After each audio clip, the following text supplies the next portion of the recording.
When you're so in a pinch that you opt for Tim Hortons flatbread on the road. I can't see shit. A rough start of the day couldn't stop us. Our love can be at the end of a dirt road, but once in a while I come across a unique Airbnb full of vibe. I couldn't pass it on. The only issue is, it's on the other side of the island than where I was forced to be. In the last video of our solo journey, we encountered a modern-day obstacle at the end of the forest road. Running low on fuel, I had to use satellite message to ask for help. Looking back on the footage of my bypass attempt, the bypass didn't look bad at all. How could I not go through it? The pile itself isn't very high per se, it's the configuration of it. Right before it, to the left, is a ditch, so when I get to this position, my left rear tire loses grip, and right front is also free spinning, not to mention the rock in the middle. Looking at this, I'm also suspecting my AHC suspension height sensor was acting up just as my left rear loses grip. You can see the body dips onto my right tire right there. I could try heavy pedal down and ram it. That risks bouncing the vehicle straight into the gate since the pile is slanted towards it. Then there's a ditch directly in front of the pile, so I had to maneuver a sharp right turn after the peak. We are stranded. Wish I had better footage to explain, but regardless, I couldn't make it through with air lockers, and I couldn't make it back without extra diesel. So we're stuck here, walking back and forth waiting for PCAA to save the day. There we are, my fuel. Okay, so we got a bit of fuel. PCA can deliver you 10 liter. And bye-bye. Thanks so much. That is John from Tiger Towing. BCA pretty much just sent whoever that I guess have availability, and with 10 liter that give me security to get back. And now the question is, where is my key? I'm going to need the key to start the car, don't I? Oh, there we are. No, come on, man. All right, let's try this thing again. Good. Why? Oh. Anyways, let's go. Thank you, Zolio. I gotta say, it sure is pretty, especially catching the sun side on the way back. But man, oh man. Not a huge fan of going back the same way, but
Okay, so we have now came back to where we left off, where we started basically, and I just aired up, popped those 2 pieces of trim back in place.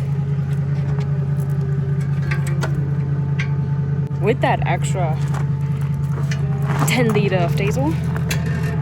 Come on. Yeah, we made it in no problem. So after getting out of the dirt road, there's still 30-40 minutes till I get to a servo. Just pumped up some diesel and mandatory ice cap.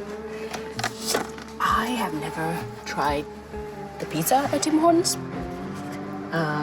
Some people would say it's really shit, but I mean, how bad could it be? So I decided to try it out. I mean, it looks not bad. I mean, it's just chicken, right? So. Hello, kiddo. Been a long drive. Think you're gonna like this. You're not coming now, but you can have a little bit of this. You like it? Yes.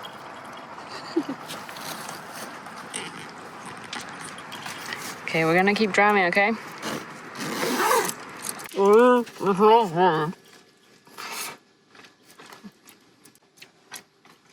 I got the habanero sauce. We still have about an hour to the Airbnb I got for today. It is almost 8 p.m. now. Summertime, you get a bit more sun time. I really dreaded driving this direction because it means I will be facing the sun. But what can you do? When shit goes south, you just roll with it. I don't know.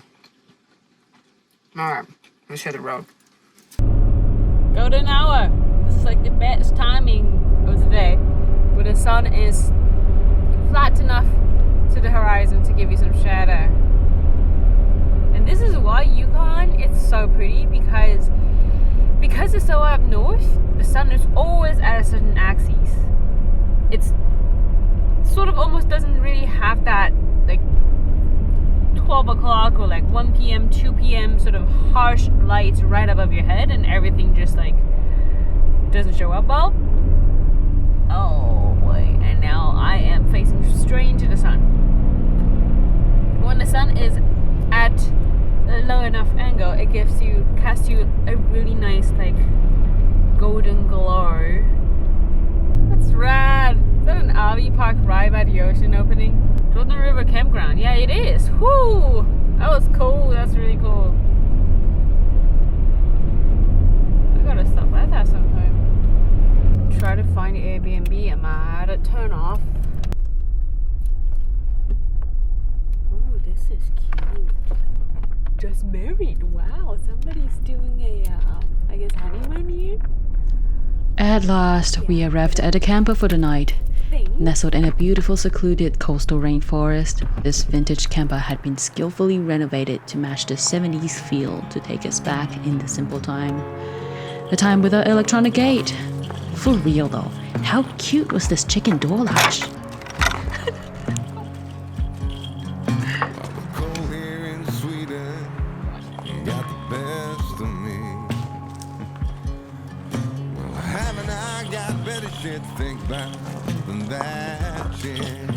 Good girl. I haven't figured out the light yet. I'll let you in once I figure out the light, okay? You can smell it, don't you? Back. Good. Yes! You said I never could change. I thought I never could change. They said I never could change. Damn right I never would. Leave the light on.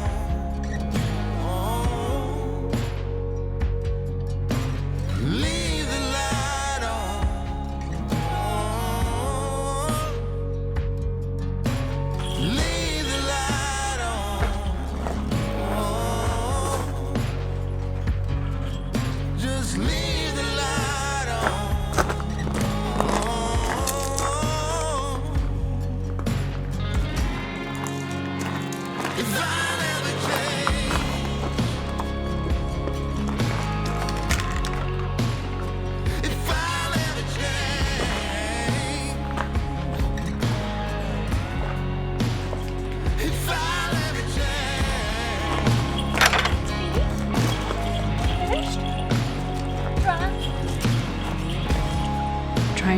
collapse the soft crate here so we can fit through the door.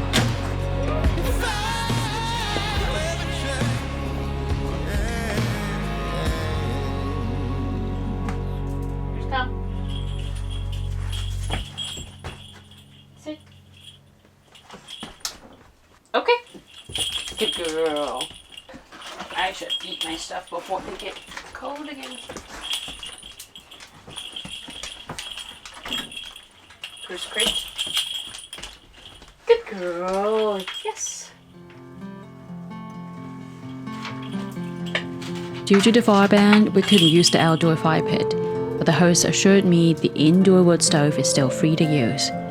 If not because of the hiccup earlier today, we would have arrived hours before sunset. We would have had time to enjoy the outdoor shower and barbecue. We would have wandered around this self-sustaining homestead and learned a thing or two of how they work and live with the land. I sighed as the clock blatantly crossed over midnight. How dare you? We've had a long day and I should catch some rest. Cruz can go to bed first. I will have to gather my thoughts on paper before they mess with me in dreams. Where do I even start?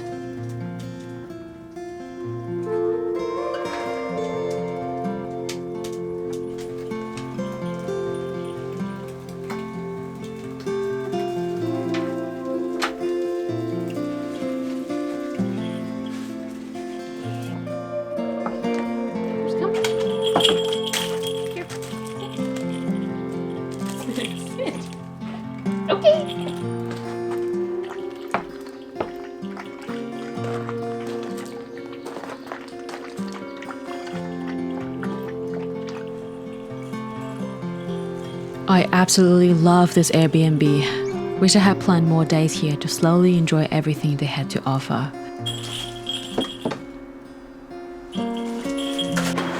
An outdoor shower. If it's not too in a rush, I definitely would use it. This is so cute. Ouch. Good girl.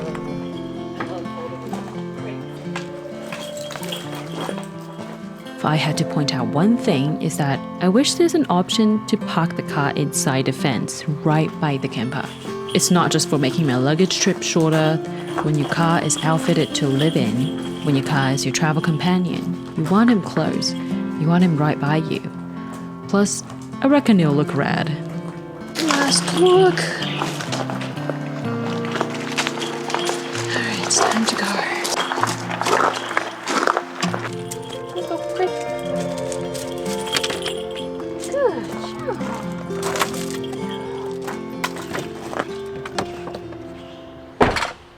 Okay, this is my bad. Perhaps being on the right side means I couldn't see the bridge until I'm on it. I did not see the car at all. The Subaru is probably cussing my ancestors right now. Jesus, that was my bad. That was my bad. Swear to God, this biker was so fast. I was parked on the side of the road. Well, I passed him first, and then I parked on the side of the road because my AHC died, and then I just saw him flying through passing. Road bikes are so fast. Holy. Not sure if I'll get copyrighted from this song playing in the car. My driving default is Morgan Wallen on repeat. Call me basic. I'm taking Cruz to see a beach here. I guess we just park wherever. Public park requires dog on leash, so we're showing off some leash manner here. Honestly, really proud of how Cruz turned out. At 10-month-old, she's already doing so much better than most adult pet dogs. The countless days of frustration only push me to work harder in training. I'm not here for lap dogs. My Land Cruiser and I were a team. If adding a third in the dynamic, she'll have to be just as good as a cruiser to me, never become a liability. She'll have to be capable, adventurous, brave. That's all in the breed. Sure. But the teamwork spirit and bond come from training. I've learned so much from this journey raising a high-energy puppy. Fortunately, I love learning.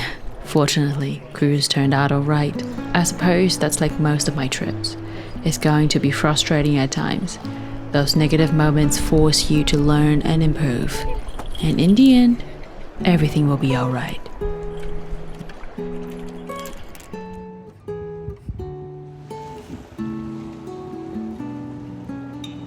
Usually we have a whole different setup than this. She'll be on a harness, bungee leash. I'll be on a hip belt, but this is what we have right now. To have a little bit of uphill, I'm gonna let her drag me up.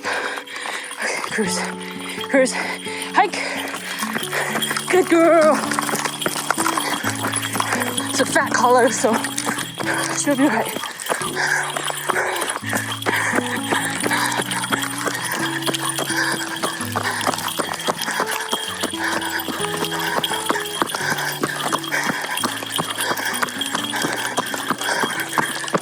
Whoa, good girl. Good girl. Are you a cat? Cruz? Cruz, are you a cat?